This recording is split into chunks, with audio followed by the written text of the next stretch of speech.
Hi gang, the agents of the Inquisition cleave to many different beliefs, often ones dogmatically held by the great institutions of the Imperium. But not always. Sometimes the path of the Inquisitor leads an agent to darker knowledge, forgotten secrets that might be controversial to embrace, and the Inquisitors that do walk a precipice, the path of the radical.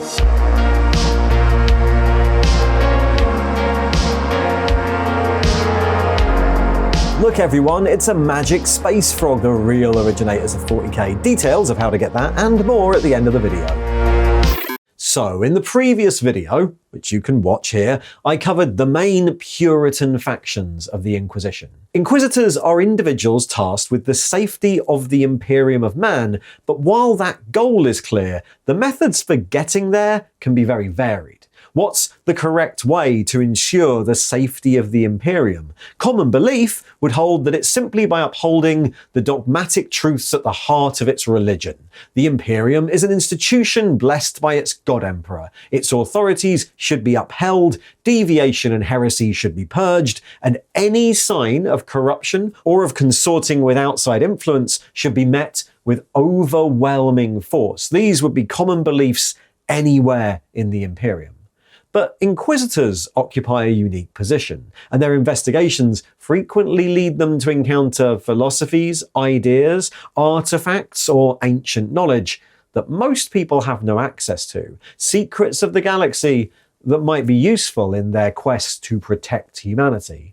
Dark sorceries that might save a world, alien artifacts that might help turn the tide of chaos, even subtle destabilization in an attempt to provoke political reform. Inquisitors that embrace any of those methods are termed radicals. The term covers a massive variety of beliefs and philosophies, some of which might be considered merely eccentric in the halls of the Inquisition, whereas others are considered so heinous and heretical that members of their sects are ruthlessly hunted down. But all radicals have one thing in common: a belief that the Imperium must change, or must embrace some hard truth or outside influence in order to succeed. And only the radical has the strength of will to take on that task, and to know where to stop, where not to cross the line. But this is a dangerous path. While many radical sects are very well known in the Imperium, their Puritan brethren are always wary, and radicals are often driven to secrecy lest they be denounced for taking things too far, which can make radicalism and its many factions very difficult to accurately track. Because of this, the radical factions of the Inquisition are far more diverse than the Puritan ones, which is also why I put a lot of the introduction in the other video. There are loads more of these guys. Given the nature of radicalism, the belief that the Imperium should be changed in some way, and the fact that many radicals hide their beliefs from open criticism, there exists a massive spread of different radical sects and cells across the Imperium, far too many to fully count, and more than a few who have been hounded into extinction once they went too far. However, it should be remembered while we go through them that the vast majority of radical Inquisitors are still, first and foremost, defenders of the Imperium, loyal if questionable in their methods, and most radical philosophies, while not welcomed by their Puritan brethren, are still tolerated within its ranks. Recongregators take one of the broader approaches to radicalism in the Inquisition. According to the creed of Recongregationism, the Imperium is constantly at risk of becoming decrepit and corrupt, its systems no longer capable of effectively doing the job they were designed for, and so, to keep from stagnation, the myriad organizations, institutions, and authorities of the Imperium must be periodically shaken up, lest they fall into lassitude and complacency. Too much disruption, of course, might be counterproductive, so recongregators prefer to work from the inside, infiltrating and destabilizing imperial institutions, ousting corrupt leaders from positions of power, and replacing them with forward-thinking new leaders with the courage to enact political change. In this way, the systems that the Imperium relies on might be kept fresh and new, able to adapt to a changing galaxy. Recongregators are also not above infiltrating anti-imperial cults and recidivist organizations, slowly shaping their goals to match the Inquisitor's own, and then using the cult to provoke the sort of change they want to see, which, of course, can make them a nightmare for other Inquisitors. In particular, their views are often in direct opposition to those of the Amalathians, who fundamentally believe in the preservation of imperial systems. Istvaanians are a little more extreme, taking the beliefs of the Recongregators and applying them to a galactic scale. The Istvaanians are named after the system where Horus first declared his rebellion against the Emperor, massacring his own loyalists, and then 3 legions sent to bring him to justice, and setting off the Horus heresy. But while the Horus heresy saw billions die in the fires of war and the near collapse of the Imperium, to the Istvaanians, this was ultimately a good thing. The heresy exposed those amongst the Primarchs and the legions who were secretly disloyal. Its aftermath solidified and strengthened imperial military institutions, and of course, it led to the ascension of the Emperor to godhood. For the Istvaanians, humanity truly shines, truly shows its strength when it is tested, when it's plunged into the fires of war and catastrophe, only to emerge stronger and more unified than ever. Only by passing through near destruction can the weaknesses of mankind be purged, and the Istvaanians are willing to spend the lives of imperial citizens if necessary to achieve that goal. Because of this, Istvaanian Inquisitors try to propagate strife throughout the Imperium any way they can. On the more benign end, this might involve fanning the flames of war or building up an external threat, hoping that the different branches of the Imperium who involve themselves are forced to work together to achieve victory. However, Istvaanians are quite happy to fan the flames of inter-imperial conflict too. Bombastic and open, Istvaanian Inquisitors will set institution against institution, set world against world, spreading propaganda and distrust, and provoking all-out civil war and conflict. They foster relationships with violent imperial cults, building them up into bigger and bigger threats in the name of testing the armies of the Imperium against them, all for the purpose of purging the weak and keeping the armies of the Emperor ever trained and vigilant. Istvaanians spread strife wherever they go, working on the paranoia of imperial populaces and the fear of commanders in order to provoke change and ultimately, as far as they see it, strengthen the Imperium. But there are obviously many who are against this. Istvaanians are often considered untrustworthy by more Puritan Inquisitors, frequently appearing to support imperial actions, but with ulterior motives or plans afoot behind the scenes. Many times, Inquisitors have been dispatched to purge a cult or a revolutionary cell, only to find that an Istvaanian is behind them, deliberately encouraging the conflict for their own ends. But despite the machinations and political maneuvering of the Recongregators and the Istvaanians, Xanthites probably fit the stereotype of the radical Inquisitor the best. Xanthites believe that in order to triumph over the forces of chaos, the Imperium should utilize the tools of the enemy against it. Because of this, for many Puritan Inquisitors, Xanthism is synonymous with radicalism. Xanthism is actually one of the oldest traditions in the Imperium, having been present since the formation of the organization, and has spawned a number of sub-factions over the millennia. But the core belief of the Xanthite is that the warp and chaos are merely reflections of humanity's real space existence, and thus can never be truly defeated. So, the warp must be studied, investigated, and if necessary, utilized in order to best keep humanity safe. Chaos must be treated with caution, but should also be used for the advancement of humanity wherever possible. After all, isn't that what warp travel and astro-telepathy already do? Xanthites study and research the warp, investing its power into themselves where possible to aid in their job of seeking out threats to the Imperium. Xanthites might use chaos-tainted artifacts or demon-possessed weapons to aid in seeking out and defeating threats to the Imperium, or use the rituals of the enemy to successfully return a demonic threat to the warp. Though their philosophy may at first seem counterintuitive, if a planet is threatened by a warp rift, then surely simply enacting the chaos ritual that closes it is the best way to save Imperial lives. so say the Xanthites, but for many Inquisitors, this is akin to walking along a precipice. Xanthites often start out merely investigating the dark powers of the warp in order to solve or thwart a mystery, but their path inevitably ends up in the use of those powers, the use of dark warp sorcery, the summoning of demon hosts, or the wielding of demon weapons, all to complete their missions and vanquish the heretic, of course, but who's to say where they first cross the line into eternal damnation and corruption of the soul? Xanthite Inquisitors tend towards arrogance, commonly seen as chasing personal power at any cost, and many have been declared traitor, hunted across the galaxy, and eventually burned at the stake for going too far in the eyes of their peers, including the founder of the movement, Zaranchek Xanthus, in M32. But accusing rival Inquisitors of holding the beliefs of the Xanthite can be a risky business. Xanthite Inquisitors are particularly prominent amongst the Ordo Malleus, who already tread close to the powers of the warp, and aided by its dark power, Xanthite Inquisitors can be some of the most personally powerful Inquisitors in the galaxy.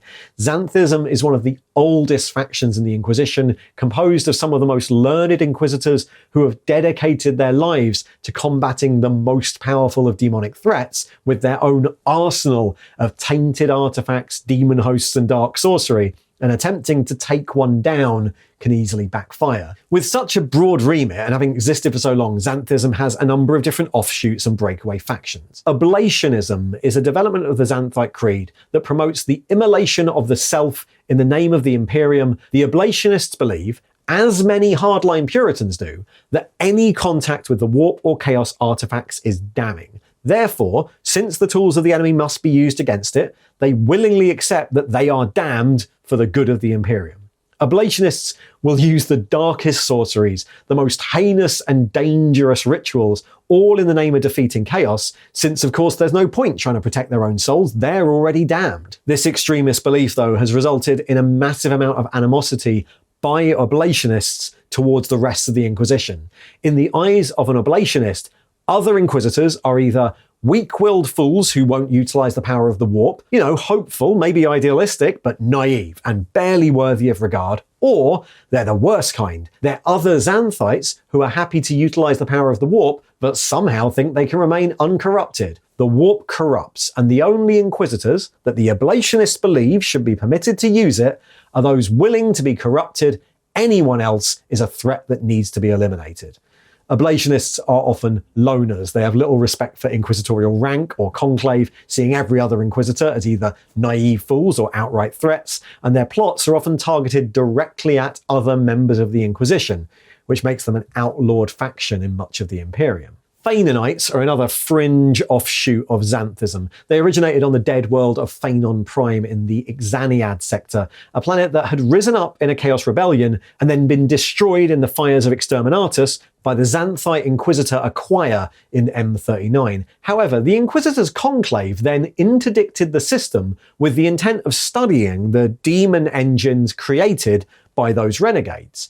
Within a few decades, a new philosophy was spreading through the local conclaves. The Phaenonites started research into long-dead science from the Dark Age of technology that blended machine forms with the energy of the warp. Taking over local heretic cults, the Inquisitors had started researching ways of melding demons with dark technology, and had even abandoned a direct belief in a god emperor because of this.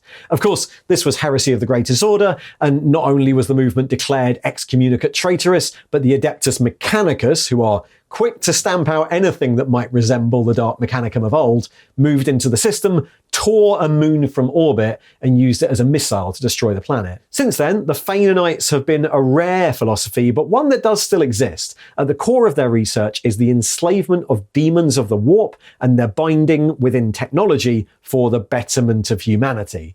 That the servants of the dark powers do the same, that the Dark Mechanicus tried the same millennia ago and fell to the worship of the dark gods, to them just proves how ill-suited the tech priests of Mars are for this. Instead, it should be them, the Phaenonites, who lead humanity into this shining future where technology and the warp reign supreme, and superstition like the God Emperor is consigned to history.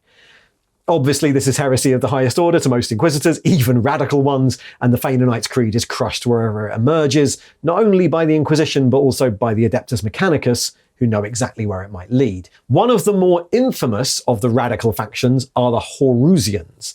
Existing somewhere between the warp utilization of the Xanthites and the incarnationism of the Puritan Thorians, the Horusians are a resurrectionist faction that look back to the Horus heresy, seeing Horus as an example of a mighty being, a divine avatar that was infused with the great power of the warp.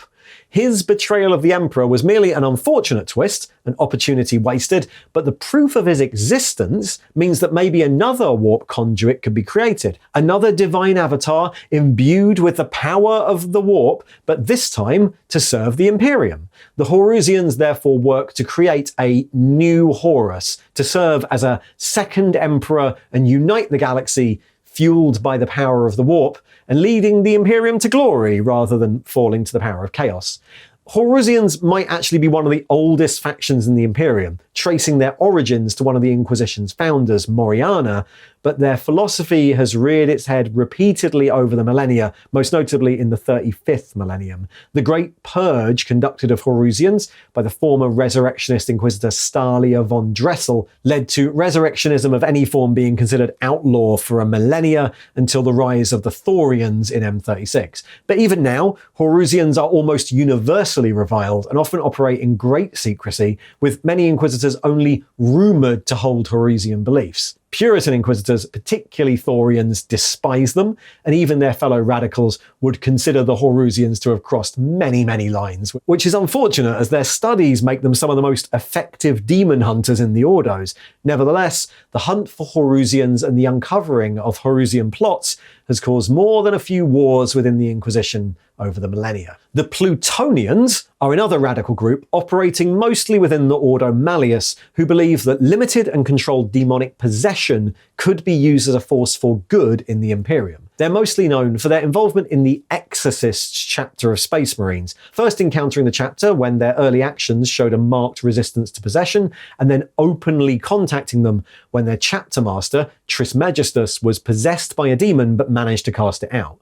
With input from Trismegistus, who had first-hand knowledge of resisting possession, the Plutonians instituted a program called Demonic Possession Therapy, whereby new recruits to the chapter would be possessed by a demon and forced to cast it out to better armor their souls against the temptations of the warp. Despite all this being radical in the extreme, the entire program has now been in existence and running for thousands of years, overseen by Plutonian inquisitors and the librarians of the chapter, and seems so far to be pretty successful.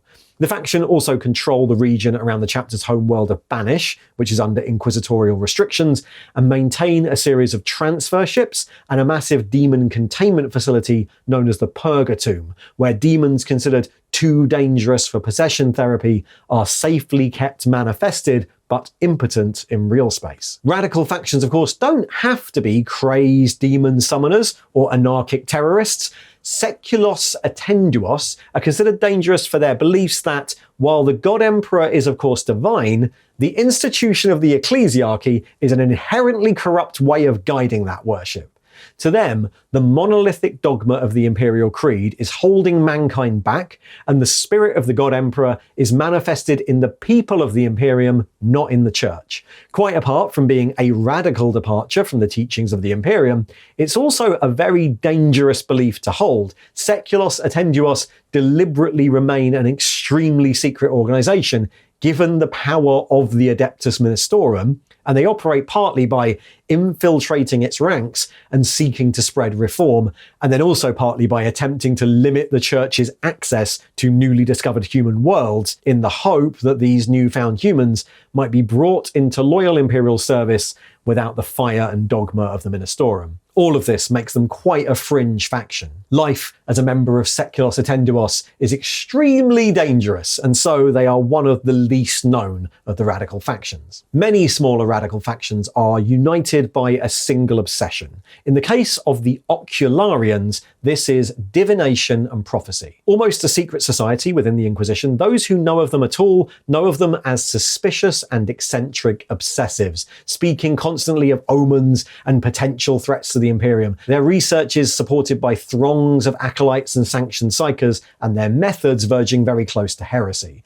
Ocularians are a strange group. The only records we have of them are from the Calixian conclaves, where their behaviour is mostly tolerated as a fringe radical sect who can sometimes be useful, but they can often be the subject of Puritan purges, particularly by overzealous witch hunters who are enraged by their heavy use of the psychic arts. And then, of course, there are a number of other fringe radical groups that are just local to various segmenti or various sectors that develop out of the particular threats present in that sector. The Libricar are an interesting group, confined to the area around the Calixis sector so far, and they're a hardline radical offshoot of Amalathianism. If you remember in the other video, the Amalathians believe that the systems and authorities of the Imperium, despite the occasional flaw, are fundamentally correct and Emperor-guided, and the job of the Inquisition is to maintain this and not disrupt anything too much. However, in the 400s M41, Inquisitor Tarshal was appointed to investigate corruption within the noble houses of the Crassus subsector,